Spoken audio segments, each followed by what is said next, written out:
Bismillah, Assalamualaikum warahmatullahi wabarakatuh.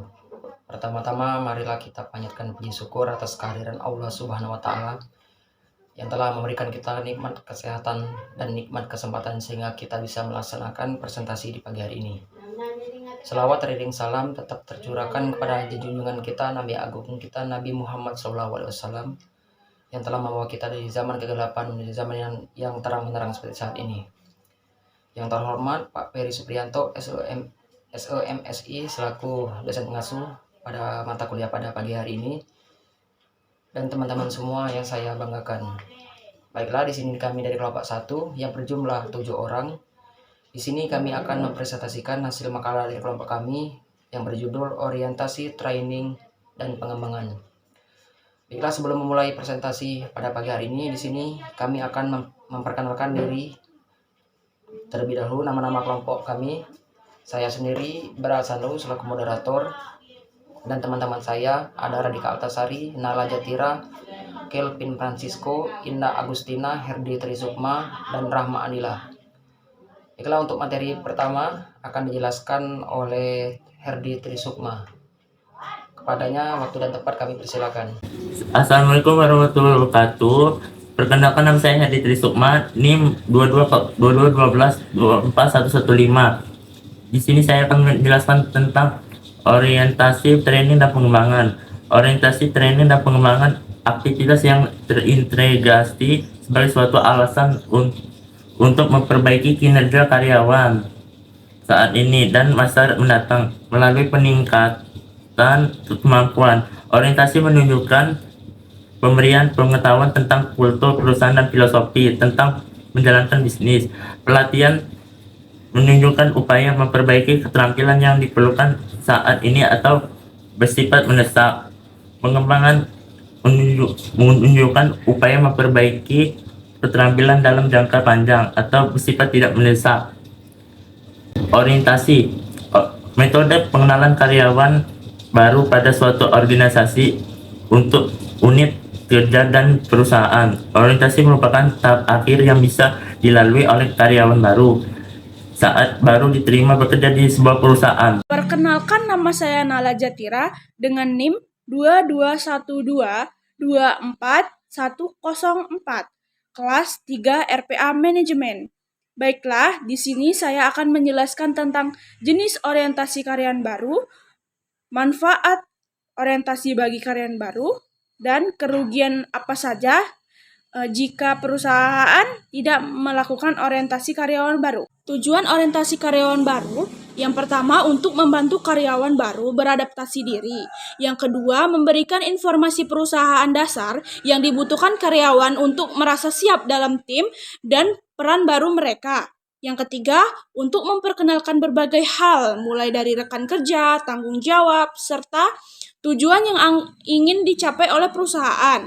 Yang keempat, memperkenalkan sarana dan prasarana serta aturan dan kebijakan perusahaan. Selanjutnya, manfaat orientasi terhadap karyawan baru. Yang pertama, meningkatkan produktivitas dan kinerja karyawan dan perusahaan. Yang kedua, memperkenalkan organisasi perusahaan. Yang ketiga, meningkatkan retensi seseorang atau sekelompok individu baru dalam suatu perusahaan, karena bisa membuat orang-orang baru mempunyai alasan untuk bertahan dengan kuat dan tetap berada di dalam perusahaan dengan kinerja dan produktivitas yang bagus. Yang keempat, mengurangi turnover. Turnover itu adalah proses perputaran keluar masuknya karyawan dalam suatu perusahaan secara sukarela atau tidak.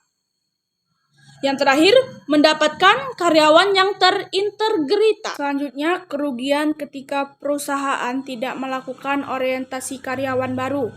Yang pertama, kinerja awal yang buruk. Seorang karyawan tidak dapat memulai pekerjaannya secara efektif jika tidak memiliki landasan pemahaman yang baik tentang perusahaan. Yang kedua, kurangnya semangat kerja karyawan. Karyawan tidak mengetahui proses dan tujuan perusahaan akan mempengaruhi kinerja dan produktivitasnya, yang akan menyebabkan terjadinya produktivitas perusahaan yang menurun. Yang ketiga, saluran komunikasi yang rusak, yang disebabkan oleh tidak dilaksanakan orientasi yang mendasar sama sekali, karena mempengaruhi cara karyawan baru berkomunikasi di tempat kerja dan perusahaan. Yang keempat, perputaran atau ketidakhadiran yang tinggi,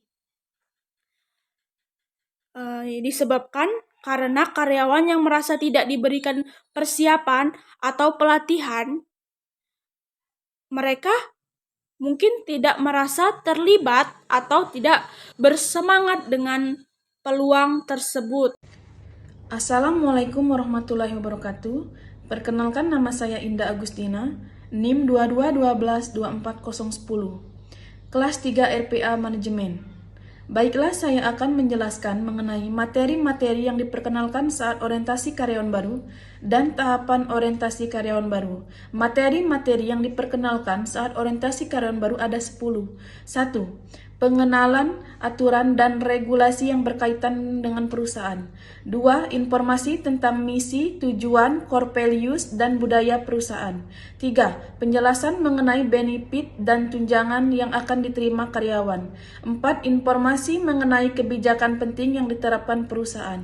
5. Proses pengenalan pada karyawan lain dan pengenalan dengan fasilitas kerja secara praktis. 6. Penjelasan menyeluruh tentang tugas karyawan. 7. Dokumentasi orientasi. 8. Menjelaskan mengenai topik seperti kebijakan dan prosedur kerja. 9. Keselamatan dan kesehatan kerja. 10. Pengenalan perangkat lunak atau sistem yang dipergunakan oleh perusahaan. Dan saya akan menjelaskan tahapan orientasi karyawan baru, dibagi menjadi 3. 1. Pre-arrival, yaitu proses pembelajaran tentang perusahaan sebelum karyawan baru bergabung. 2. Encounter, yaitu tahapan di mana karyawan baru mendapatkan pemahaman yang lebih jelas tentang perusahaan dan diharapkan pada situasi yang mana bisa tercapai perbedaan antara harapan awal dan realitas sesungguhnya. 3. Metamorfosis.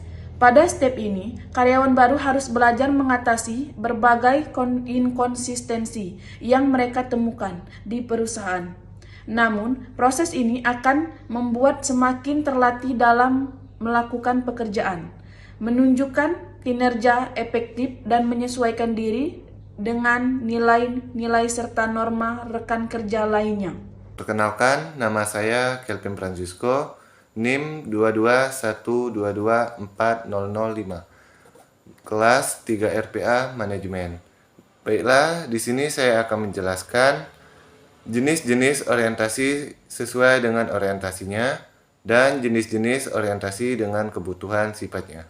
Jenis-jenis orientasi sesuai dengan orientasinya. Orientasi selalu dilakukan pada dua level yang berbeda. Orientasi organisasional, orientasi umumnya dengan menyajikan topik yang relevan dan menarik untuk karyawan. Topik yang disajikan umumnya didasarkan pada kebutuhan dua belah pihak, organisasi dan karyawan. Orientasi departemen dan pekerjaan, orientasi spesifik yang menggambarkan topik-topik unik pada departemen dan tertentu kepada karyawan baru. Isi dari topik ini tergantung pada kebutuhan spesifik. Jenis-jenis orientasi sesuai dengan kebutuhan dan sifatnya. Personal orientation, orientasi perseorangan, orientasi yang mengacu pada kemampuan individu untuk mengekspresikan identitas mereka sendiri dan identitas orang-orang di sekitar mereka dalam sebuah perusahaan atau organisasi.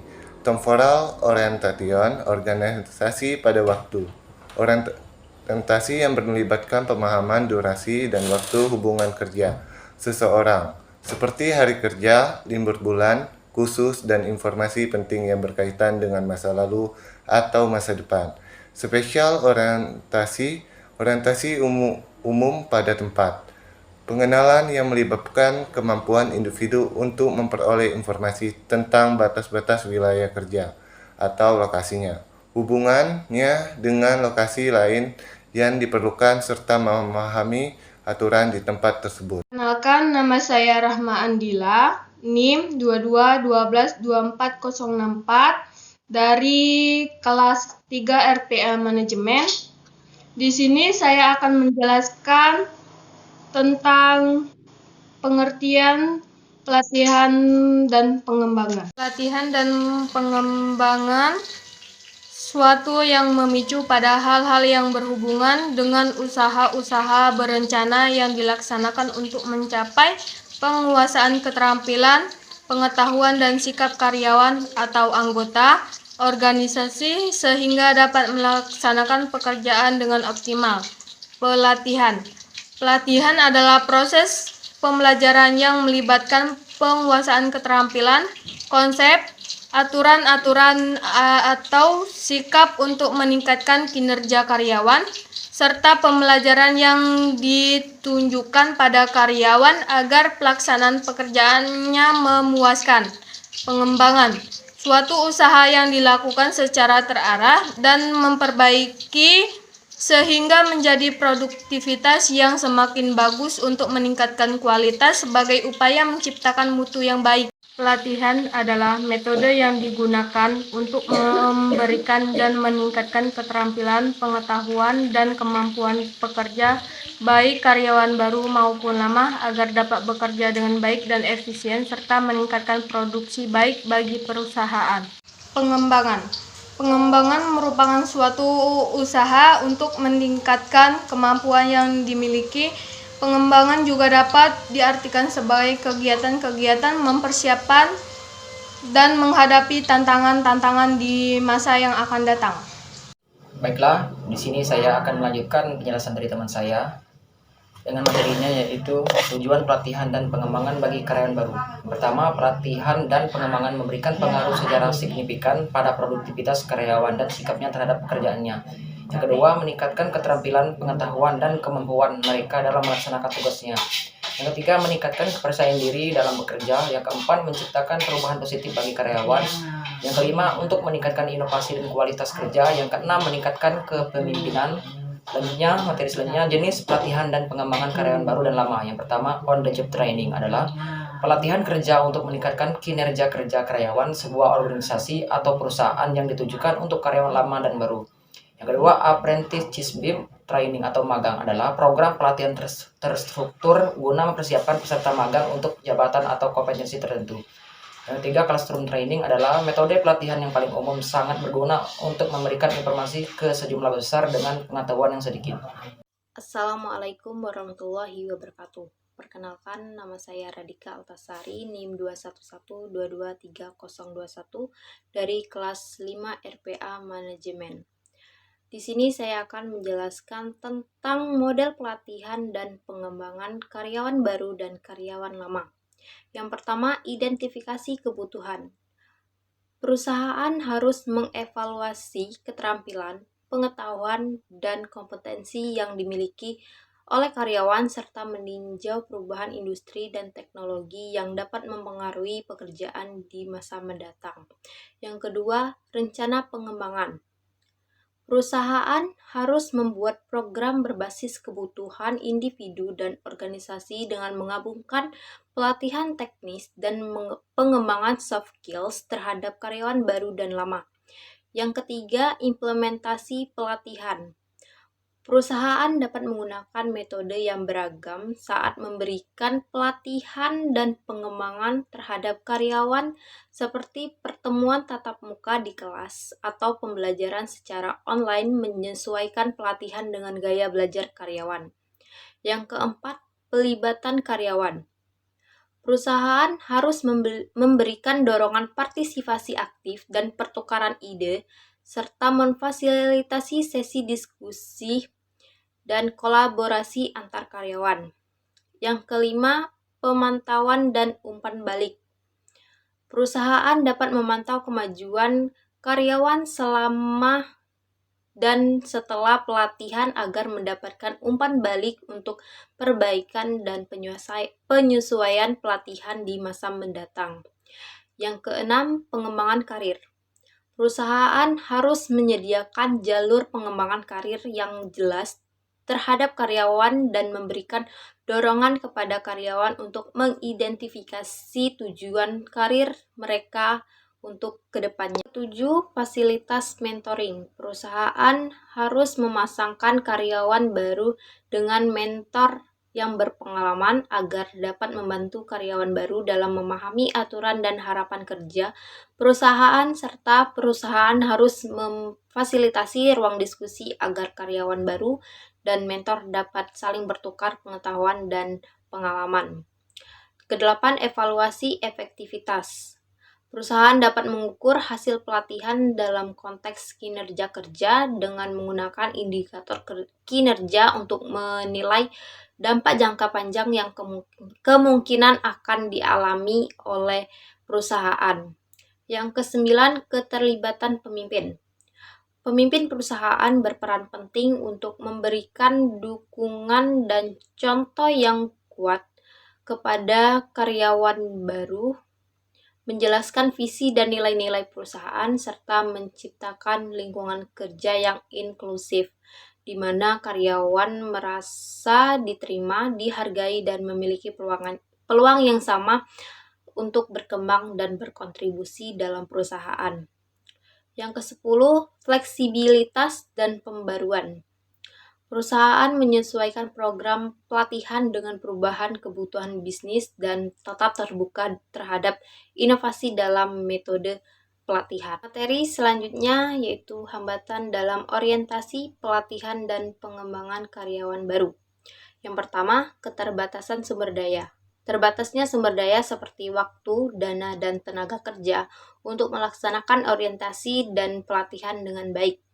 Yang kedua, yaitu komunikasi yang tidak efektif. Kegagalan dalam komunikasi antar manajemen dan karyawan baru dapat menghambat pemahaman tentang harapan, peran, dan tujuan perusahaan. Yang ketiga, kurangnya dukungan manajemen. Tanpa dukungan dan komitmen dari manajemen, orientasi dan pelatihan dapat kehilangan fokus dan efektivitasnya. Yang keempat, kurangnya penyesuaian dengan kebutuhan karyawan. Orientasi dan pelatihan yang tidak disesuaikan dengan kebutuhan individu karyawan dapat menyebabkan kurangnya keterampilan yang diperlukan. Yang kelima, tidak adanya evaluasi yang efektif. Kurangnya evaluasi yang efektif dapat menghambat perbaikan dan perkembangan karyawan baru. Yang keenam, perbedaan budaya perusahaan. Karyawan baru mungkin menghadapi kesulitan dalam beradaptasi dengan budaya perusahaan yang berbeda dari pengalaman sebelumnya. Yang ketujuh, ketidakjelasan prosedur dan kebijakan. Jika prosedur dan kebijakan perusahaan tidak dijelaskan dengan baik, karyawan baru dapat merasa bingung dan tidak yakin tentang bagaimana melakukan tugas mereka.